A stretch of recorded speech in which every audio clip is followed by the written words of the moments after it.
है वो है, लेकिन जैसे बॉस आएगा, हेलो, इसे कहते हैं चतुर लोग।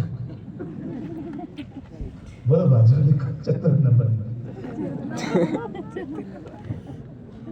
यहूदा इस्करियोती इतना चतुर था, मैं आपको क्या बताऊं। यीशु मसीह मरने से एक रात पहले एक रोटी लेता है, दाखरस में डुबोता है और कहता है जिसको मैं दे रहा हूं वही मुझे पकड़वाएगा। उनके सामने दे रहा है तो भी लोग उसको पहचान नहीं पा रहे। आप सोचो 3.5 साल कोई थैली में से पैसे निकाल रहा है, किसी को पता नहीं चल रहा है, कितना सराहना है। How clever is he. Some people actually are not spiritual, they are clever. कुछ बस रहने दो, तो बैठ जाऊंगा मैं बाद में इस पे। कुछ लोग है ना आत्मिक नहीं है, सयाने हैं। They are very clever people. परमेश्वर को क्लेवर लोग नहीं चाहिए, प्रभु को सीधे लोग चाहिए। चल कहिए सीधे, सीधे, सीधे। बोलो बाजू देखो, सीधा बनो, सीधा बनो। अय्यूब के लिए लिखा गया है वो सीधा था, वो खरा था, वो बुराई से दूर रहता था, सीधा था। भजन संहिता में लिखा है यहोवा सीधे मन वालों के लिए भला है। सीधे बनिए। अगर आपको कोई कहता है ना आपने गलत किया, आपने गलती की है ना, मान लो, नहीं ब्रदर मैंने किया लेकिन इसने करवाया, नहीं मैंने किया ब्रदर लेकिन वो भाई ने करवाया। कई भाई लोग जब व्यभिचार में गिरते तो बोलते हैं बहनों ने गंदे कपड़े पहने, मैं क्या कर सकता हूं। अरे अपनी आंखों को पकड़ना। मुझे गुस्सा आता नहीं है, ये लोग गिराते हैं। बंद करो ये सब, सीधे बनो। सीधे मन वालों के लिए प्रभु भला है, वो माफ करता है उन्हें, वो उठाता है उन्हें।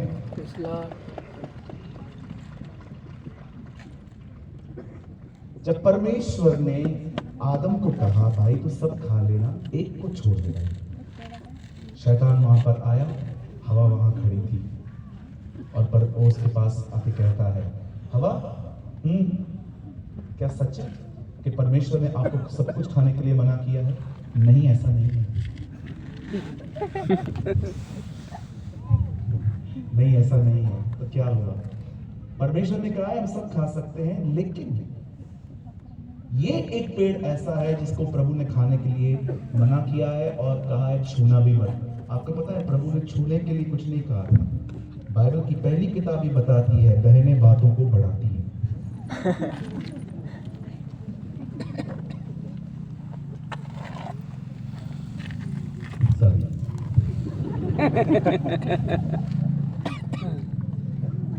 मैं आपकी बात नहीं कर रहा हूं, मैं बॉम्बे की बहनों की बात कर रहा हूं।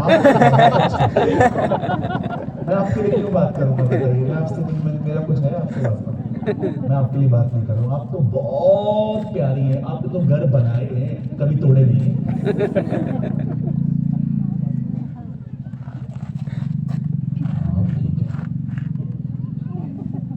बाइबल कहती है हवा ने कहा नहीं, हम खा सकते हैं एक को छोड़ के। वहीं पर शैतान ने पहला झूठ कहा, ऐसा कुछ नहीं है, आप खा सकते हो। और जैसे ही हवा ने फल खाया, आदम को भी खिलाया, बाइबल कहती है वे नंगे हो गए। अब उन्हें अपना नंगापन भी दिखने लगा, जबकि नंगे पहले भी थे। और जैसे वो लोग नंगे हो गए, वो कहीं पर जाके छुप गए। और परमेश्वर आया और परमेश्वर ने आके देखा कि पूरी अदन की वादी का सुनसान है, कोई भी नहीं।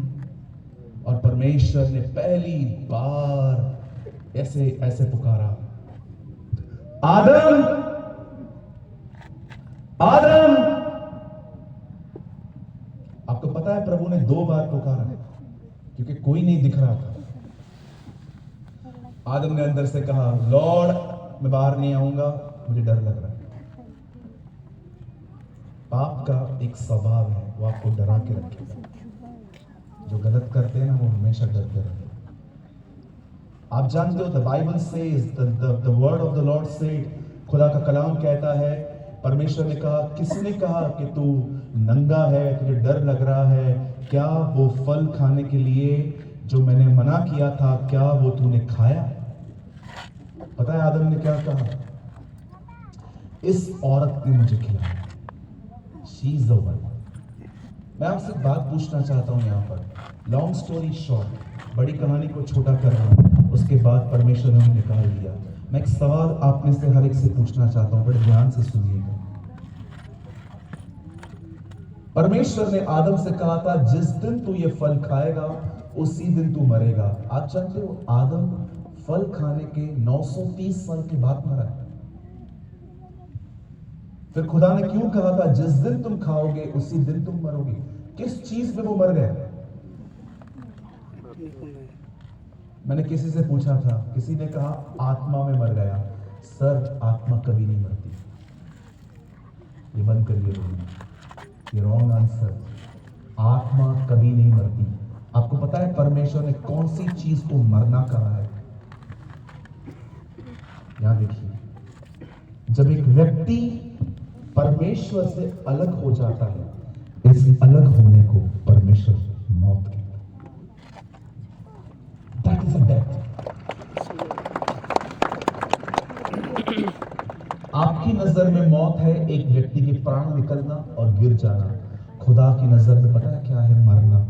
एक व्यक्ति परमेश्वर से जब अलग हो जाता है तब वो मर जाता है।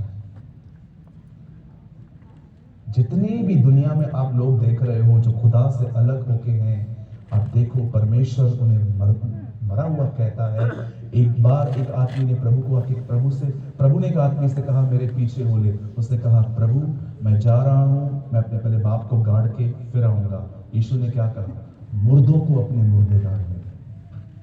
परमेश्वर उन लोगों को जो उससे अलग हैं उनको मरा हुआ दिखता है। इसीलिए यीशु ने सेवकाई करते समय कहा जाओ बीमारों को चंगा करो, दुष्ट आत्माओं को निकालो, कोड़ियों को शुद्ध करो और मुर्दों को जिलाओ। आप जानते हैं, लिसन टू मी, अब इंसान खुदा से अलग हो गया, इंसान मर गया। जब परमेश्वर ने देखा कि मनुष्य मुझसे अलग हो गया है, अब वो मुझसे मर गया है, जानते हो बाइबल क्या कहती है? परमेश्वर ने अपने नबियों के द्वारा, पैगंबरों के द्वारा, भविष्यवक्ताओं के द्वारा उससे बात करना स्टार्ट की। कई लोग आए जिनमें से एक यशाया था। उसने कहा एक कुंवारी गर्भवती होगी और पुत्र जनेगी। मलाकी कहता है इजराइल पर एक सूर्य उदय होगा और उसकी किरणों से इजराइल चंगी हो जाएगी। एक जगह पे लिखा गया है परमेश्वर अपनी सरकार उसके कंधों पे रखेगा। एक जगह पे लिखा गया है जब वो आएगा तो वो धनवान के भागी होगा। आप में से अगर कोई नहीं जानता है तो एटलीस्ट आप आज जान लीजिए, यीशु एक गरीब परिवार में पैदा हुए लेकिन उसे गाड़ा धनवान होने, क्योंकि बाइबल कहती है आखिर एक दिन आया जब सारी भविष्यवाणियां परमेश्वर बोल चुके। द बाइबल बताती है एक दिन आया, एक फरिश्ता इजराइल में गया, नासरत में रहने वाली एक कुंवारी के पास जिसका नाम मरियम था, और परमेश्वर का स्वर्गदूत वो फरिश्ता आके मरियम को कहता है हे मरियम डर मत, तुझे एक बेटा पैदा होगा, उसका नाम यीशु रखना, क्योंकि वह अपने लोगों को लंदन जाने के लिए वीजा दिलाएगा। यही सुनते हैं ना आजकल बहुत सारे लोग ये बोलते हैं यीशु में आओ ये मिलेगा, यीशु में आओ वो मिलेगा, यीशु में आओ ये मिल जाएगा, यीशु में आओ वो मिल जाएगा। आजकल की भीड़ तीन चीजों के पीछे क्रेजी हो गई है: भविष्यवाणी, चमत्कार और अपना हाथ मेरे सर पे रख दो।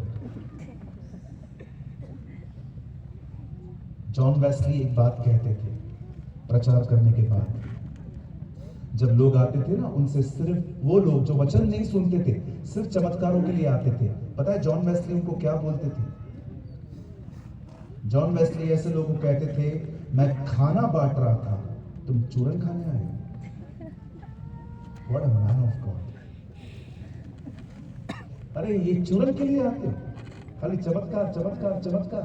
पास्टर जी हाथ रख दो, मैं इन चीजों के खिलाफ नहीं हूँ, मैं लोगों के ऊपर हाथ रख के दुआ करता हूँ, मैं चमत्कारों में विश्वास करता हूँ, मैं बिलीव करता हूँ, लेकिन मैं इस बात को बिल्कुल डिनाई नहीं कर सकता कि मुझे सिर्फ और सिर्फ ये नहीं चाहिए, मुझे सबसे पहले खुदा का कलाम चाहिए, परमेश्वर का वचन चाहिए। अरे कई सारे लोग चूरन के पीछे जा रहे हैं। चूरन खाया है कभी बचपन में? मम्मी याद है यहां लगाती थी, करते थे नहीं करते थे बचपन में? जब भी दांत नहीं थे तो क्या खाते थे? आपकी मम्मी आपकी जुबान पे कुछ रख देती थी और आप चाटते रहते थे, उसे कहते हैं चूरन। अरे चूरन के पीछे भाग रहे हैं आप लोग। ये मैंने नहीं कहा था, ये प्रभु ने कहा है। पढ़ के देखिए खुदा के पाक कलाम में, एक औरत यीशु के पीछे आ रही थी चिल्लाती हुई, और यीशु ने क्या कहा? बच्चों की रोटी कुत्तों को नहीं देते। उस लेडी ने क्या कहा? प्रभु सच है, हम चूरन ही खा लेंगे, जो नीचे गिरेगा ना वही खा लेंगे। बाइबल कहती है चमत्कार चूरन में आता है। अरे चूरन खा रहे हो? जीवन की रोटी खाओ, खुदा का कलाम खाओ। आजकल की जनरेशन को मेहनत नहीं करनी है, कोई मेहनत नहीं करनी है, घुटनों पे नहीं बैठना है, उपवास नहीं करना है, बाइबल नहीं पढ़नी है, सिर्फ एक ही काम करना है। पास्टर नीचे उतरे, पास्टर जी हाथ रख दो, पास्टर जी पांव रख दो। भाई लोग कहते पास्टर जी पूरे ऊपर आ जाओ। अरे उठो, घुटनों पर आओ, मैं हाथ रखूंगा 20% मिलेगा, घुटनों पर रहोगे ना 100% मिलेगा। मेहनत करो। पहली स्टेटमेंट है पतरस की जब वो यीशु से मिला, मैंने सारी रात मेहनत की पर कुछ न पकड़ा। कोई बाइबल का ज्ञान नहीं था उस बंदे के पास, मेहनत थी। वो था हार्ड वर्कर। मुझे एक जगह दिखा दो कि कोई बंदा अपने घर पे बैठा था इस तरह से,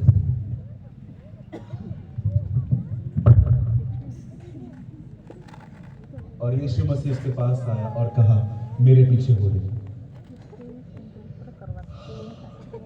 क्या आपके पीछे बोले? आप चलो जहां पर 5 मिनट।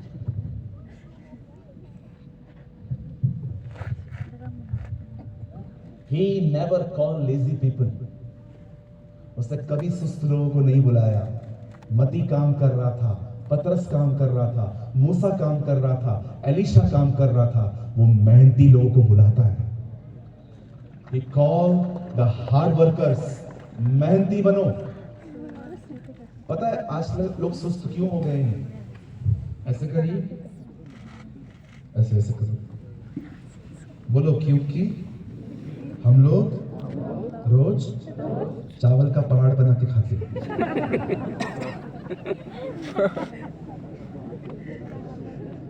इतना खाते हैं कुछ लोग, आप लोग इतना खाते हो, खा खा के जब तक इधर का बटन नहीं खुल जाता है तब तक खाते रहते हो। ये 5 रोटी 6 रोटी, उसके बाद चावल, फिर मीठा, ऐसे करके उठते हैं। कम खाओ भाई। हमारे बुजुर्गों की मैं बड़ी इज्जत करता हूँ, लेकिन एक चीज उन्होंने गलत सिखाई है हमें, अधिक खाओ अच्छे रहोगे। मैं आपको बोलना चाहता हूँ कम खाओ अच्छे रहोगे।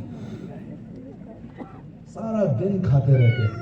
और बहनों आप ऐसे न देखो, आपको भी मैंने देख लिया है। मैं सुबह जब गाड़ी से जा रहा था ना, ऐसी प्लेटें भर भर के चावल के पहाड़ बना बना के ऊपर से डाल के, एक हाथ में ग्लास एक हाथ में ऐसे। आपका छोटा वाला बच्चा जो खाना खा भी नहीं सकता इतना, वो भी भर भर के, मम्मी देख मैंने ले लिया। कम खाओ।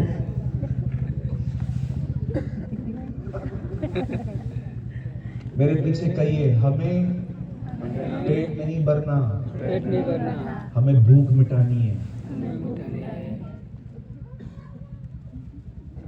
पेट भरने का मतलब अलग होता है, भूख मिटाना अलग होता है। मैं उतना खाता हूं जिसमें मेरी भूख मुझे इरिटेट करना बंद कर दे। लेकिन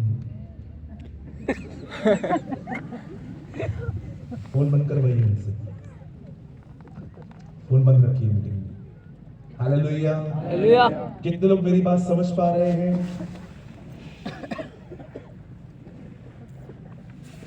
Today's generation is very lazy generation. आपको पता है पौलुस 20,000 किलोमीटर पैदल चला था। 20,000 kilometers a man who walked with God. 20,000 kilometre बंदा पैदल चला है। साधु सुंदर सिंह हिमालय पर्वत पे पैदल जाते थे। मैं मजाक नहीं कर रहा हूं, जाइए उनकी बायोग्राफी पढ़िए। लुधियाना से 15 किलोमीटर दूर रामपुर एक गांव है, वहां पर साधु सुंदर सिंह जी का घर है। मैं वहां पर विजिट करके आया दूर से।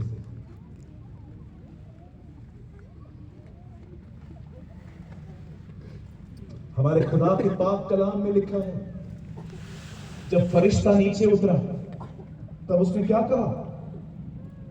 हे मरियम तू डर मत, तू भयभीत न हो, तुझे एक बेटा पैदा होगा, उसका नाम यीशु रखना। क्यों? क्योंकि वह अपने लोगों को उनके पापों से बचाएगा, उद्धार करेगा। That is the gospel. आजकल गॉस्पेल में पता नहीं क्या क्या डाल दिया है, वीजा डाल दिया है, कार डाल दिया है, बंगले डाल दिए, पता नहीं क्या क्या डाल दिया गया है। अरे आप आराम से पढ़ो, रोमियो की किताब में क्या लिखा है। पहले इंग्लिश में बताता हूं, बाद में हिंदी में। इंग्लिश में लिखा गया है, पॉल कहता है, this gospel is concern about his son. यह सुसमाचार उसके पुत्र का सुसमाचार है, चीजों का नहीं। This gospel is a gospel of his son. यह सुसमाचार उसके बेटे का सुसमाचार है। हम लोगों ने भीड़ इकट्ठी करने के लिए चीजें डाल दी, ये मिलेगा वो मिलेगा, और सारे लालची कलीसिया। ब्रदर मैं खिलाफ नहीं हूं, मुझे पता है परमेश्वर हमें ब्लेस करते हैं, लेकिन यीशु मसीह के आने का सिर्फ कारण आपको अमीर या हेल्दी या आपको रिच या फेमस बनाना नहीं था। उसके आने का कारण था हम अपने पापों से उद्धार पाएं, हम नजात पाएं। और जो कोई ऐसा प्रचार करता है लोग उसे गलत बोलते हैं, नहीं नहीं नहीं नैरो माइंडेड है ये, इसको आता थोड़ी है कुछ भी। क्यों? क्योंकि आपके डिप्लोमेटिक माइंड के साथ अपन फिक्स नहीं हुए। बाइबल बताती है जैसे ही ये हुआ मरियम प्रेग्नेंट हो गई और उसने यीशु को जन्म दिया। और जैसे यीशु मसीह बड़े हुए, 30 साल के हुए, बाइबल बताती है वो यरदन नदी में आए। मैं 5-7 मिनट में खत्म करूंगा। बाइबल बताती है वो यरदन नदी पे आए और उनका पवित्र आत्मा का बपतिस्मा हो गया। और उसके बाद उन्होंने अपनी सेवकाई चालू की। उन्होंने बीमारों को चंगा किया, दुष्ट आत्माओं को निकाला, कोड़ियों को शुद्ध किया।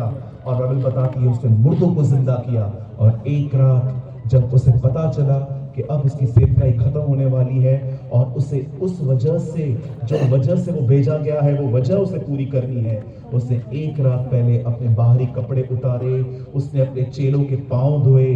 पांव धोने के बाद उसने अपने कपड़े वापस पहने। वो एक जगह पे गया जिसने वहां पर सारी रात प्रार्थना की। उसके बाद वो गसमनी में आया, उसने वहां पर पूरी रात प्रार्थना की, वहां पर बैठ के दुआ करी और उसी रात वो अरेस्ट हुआ। अगर आप बाइबल के जानकार व्यक्ति हैं तो मैं आपको बताना चाहता हूं, अपनी सेवकाई के अंदर कभी भी यीशु यरूशलेम में जाकर वहां पर रहा नहीं, हमेशा विजिट करके चला आया। और आपको पता है जिस रात यीशु मसीह यरूशलेम में ठहरा उसी रात को पकड़वाया गया, सेम नाइट। और जब उन्होंने उसको पकड़ा, बाइबल बताती है उन्होंने उसे दाढ़ी से खींचा, उन्होंने उसे मारा, उन्होंने उसे पीटा, उन्होंने उसके सर पे सरकंडा मारा, उसके बदन से खून बहता गया। आप जानते हो उन्होंने उसे इतना मारा कि वो एक सलीब नहीं उठा पा रहा था। जब उन्होंने देखा कि लकड़ी नहीं उठा पा रहा ये बंदा, ये कब ऊपर पहुंचेगा, तब उन्होंने किसी व्यक्ति को कहा कि तू इसकी मदद कर। जैसे कहा गया बेकार, तू उसकी मदद कर। और बाइबल बताती है एक लकड़ी 2 लोग उठा रहे थे। और आपको पता है, जैसे ही यीशु मसीह मार खा रहे थे और फाइनली वो उस पहाड़ पे पहुंचे जहां पर उनके हाथ कीलों में ठोक दिए गए, उनके पांव कीलों में ठोक दिए गए, और कलाम कहता है उनके सर पे ताज डाला गया कांटों का। और ये सब होने के बाद भी वो एक ही प्रार्थना कर रहा था, ऐ बाप तू इन्हें माफ कर, ये नहीं जानते हैं ये क्या कर रहे हैं। वो उसे मारते गए, मारते गए, मारते गए। और आपको पता है, जैसे ही फाइनली जब वो क्रूस पे लटका हुआ था, उसने पिता से कहा, पूरा फिनिश। मैंने अपनी बाइबल के अंदर लिखा है, यीशु ने एक्चुअली ये कहा, पिता उद्धार का काम।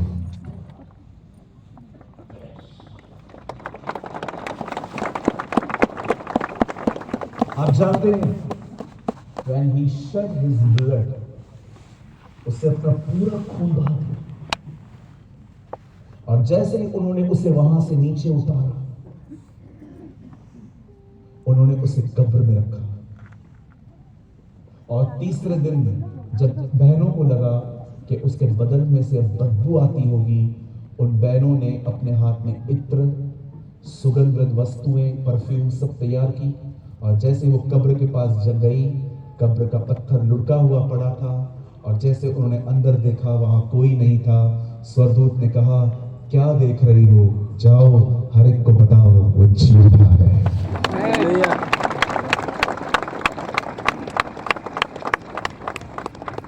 उड़ीसा में आपको बताना चाहता हूं, यीशु मुर्दों में से तीसरे दिन जिंदा हुआ।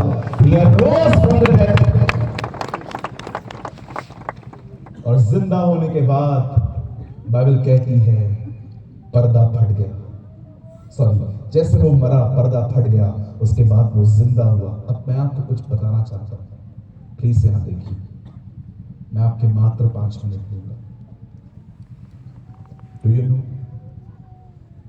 जब यीशु मुर्दों में से जिंदा हुए और अपने चेलों से मिले, उसके चेले विश्वास नहीं कर रहे थे। यीशु ने कहा, आओ देखो, मेरे पास मांस भी है, हड्डी भी है, मैं भूत नहीं हूं, मुझे छू के देखो। एक्सक्यूज मी लॉर्ड, आप कह रहे हो आपके पास मांस भी है, आपके पास हड्डी भी है, लेकिन इंसान तो 3 चीजों से बना हुआ है, मांस, हड्डी, लहू। यीशु ने ये क्यों नहीं कहा, देखो टच करो, मांस भी है, हड्डी भी है, लहू भी है। पता है यीशु ने लहू का जिक्र नहीं किया, क्यों? क्योंकि वो जानता था खून बहा दिया गया। आपको पता है वो खून क्यों बहाया गया? आदम जिस समय पाप करके, खुदा का पाक कलाम कहता है आदम ने पाप किया, और पाप हो जाने के बाद खुदा का कलाम कहता है वो मर गया, परमेश्वर से अलग हो गया। अब हमारा परमेश्वर के साथ कोई मेल मिलाप नहीं था, क्योंकि मनुष्य पापी बन गया और परमेश्वर पवित्र है। लेकिन मैं आप में से हर एक को बताना चाहता हूं, बड़े ध्यान से सुनिए, जिस समय यीशु ने अपना खून बहाया, वो जानते हैं खून क्यों बहाया गया? ताकि एक दिन जब आप और मैं यीशु मसीह के बारे में सुने, और जिस दिन हम उस पर ये विश्वास करेंगे कि मैं एक पापी हूं, मैंने भी आदम की तरह पाप किया और मैं खुदा से दूर हो गया, परंतु यीशु मसीह मेरी जगह पे बलिदान हुआ, मैं आपको बताना चाहता हूं उसी समय उसका वो खून आपके अपराधों को क्षमा कर देता है, वो आपके गुनाहों को माफ कर देता है। और आप सुनिए, उस खून से माफी पाने के बाद आप एक बार फिर से परमेश्वर से मिल सकते हैं। यहां देखिए, आपको पता है यीशु सिर्फ उस चीज के लिए आया था कि कैसे इंसान अलग हो गया था, अब उसके लहू से माफी पाकर वो फिर से उससे जुड़ जाएगा। अपने आखिरी बात आपको बता के मैं आपको आज मौका दूंगा कि अगर आप चाहें तो आप अपनी जिंदगी फिर से खुदा को दे सकते हैं। बड़े ध्यान से सुनिए, this is the last thing I want to preach. सुनिए, आप जानते हैं जब परमेश्वर ने इस पृथ्वी को बनाया तो किस तरह बनाया था? जब परमेश्वर ने इस दुनिया को बनाया था, तो मैं आपको बताना चाहता हूं, मुझे नहीं पता आप में से कितने लोगों ने ये बात पढ़ी है ठीक से। जब प्रभु को पेड़ बनाना था, तो पता है प्रभु ने क्या किया था? जमीन से बात की, हे जमीन, तुझ में से सारे पेड़ पौधे उगे। जब परमेश्वर को मछलियां बनानी थी, तो आपको पता है प्रभु ने किससे बात की? पानी से। हे पानी, तुझ में से सारे जीव जंतु उठे। जब परमेश्वर को मछलियां बनानी थी, तो वो पानी से बात कर रहा है। जब परमेश्वर को पेड़ बनाना था, तो वो जमीन से बात कर रहा है। पर क्या आपने इस बात को देखा? जब परमेश्वर को मनुष्य बनाना था, तो उसने खुद से बात की थी। आओ हम मनुष्य बनाएं, आओ हम मनुष्य बनाएं। आप जानते हैं, एक मछली को आप पानी से निकालो, खत्म। एक पेड़ को आप जमीन से अलग करो, खत्म। आप उससे अलग करो।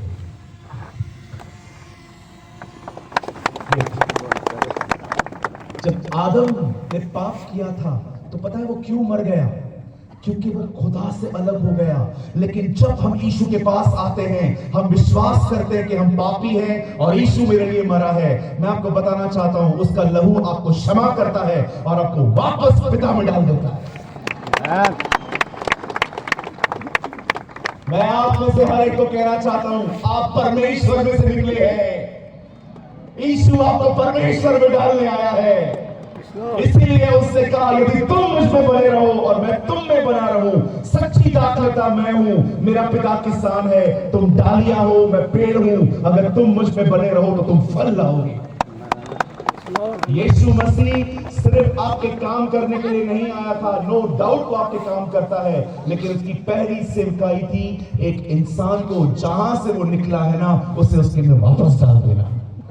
आप परमेश्वर में से निकले हैं। इसलिए यीशु मसीह, क्या आपने देखा, जब गुमराह पुत्र चला गया अपने घर से, अपने बाप के सारे पैसे लेके, और जब वो वापस आया तो उसके बड़े बेटे ने नाराजगी में कहा, पप्पा मैं इतने साल से आपके साथ हूं, मेरी आपने कभी कुछ मदद नहीं की, मुझे आपने कुछ नहीं दिया, लेकिन ये आपका लड़का सब कुछ गंदे कामों में उड़ा के आया और इसका स्वागत हो रहा है। बाप ने क्या कहा?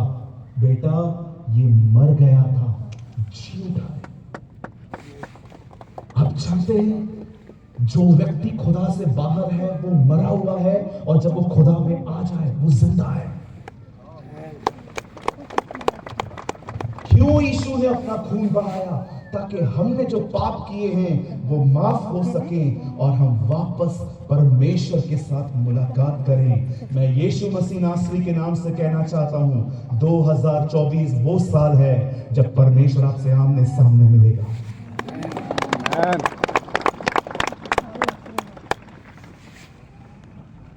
आप हमेशा याद रखिए मेरे भाइयों, मेरी बहनों, ये मेरी लास्ट लाइन है। आप हमेशा याद रखना, आप कभी भी पाप के कारण खुदा से दूर नहीं होते। आप परमेश्वर से दूर हो जाते हैं तब जब आप अपना पाप नहीं मानते। परमेश्वर के कलाम कहता है, मनुष्य है ही पापी, वो पाप में जन्मा है। आदम ने पाप किया, फिर भी वो अदन की वाटिका में था। मुझे बताइए, प्रभु पाप होने के बाद भी आके पूछता है, आदम तू कहां है? परमेश्वर को तो उसको मार डालना चाहिए था, क्योंकि उसने पाप किया। उसके बाद भी प्रभु उसको मौका देता है, कहता है, आदम तू कहां है? तूने फल खाया। परमेश्वर चाहता था वो ईमानदार बने, लेकिन जब आदम ने कहा नहीं, इस औरत ने मुझे फल खिलाया है, तब प्रभु ने कहा, निकल यहां से। मेरे घर में पापियों के लिए जगह है, बेईमानों के लिए। मैं आप में से हर एक को कहना चाहता हूं, जब भी आपसे कुछ पाप हो जाता है ना, मान लो। मानने के बाद यीशु के लहू को पुकारो, वो आपको माफ कर देगा और आप खुदा की उपस्थिति में बने रहोगे।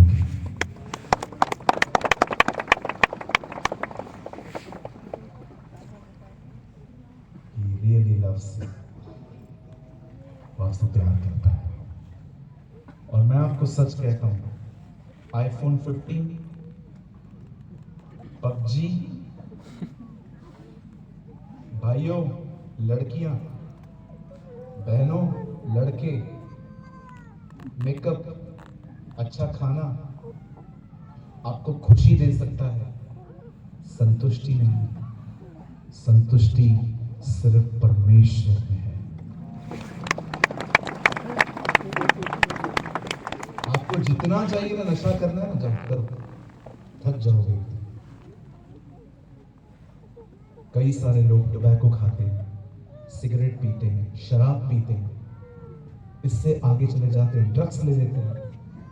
बॉम्बे में तो ऐसे ऐसे नशे करते हैं, आपको शायद पता भी ना हो। कुछ नहीं होगा ब्रदर, उसके पास आओ, वो तुम्हारी जिंदगी बदलेगा। He will change your life। मैं इस मीटिंग को अंकल हडसन टेलर की एक लाइन बोल के खत्म करना चाहता हूं।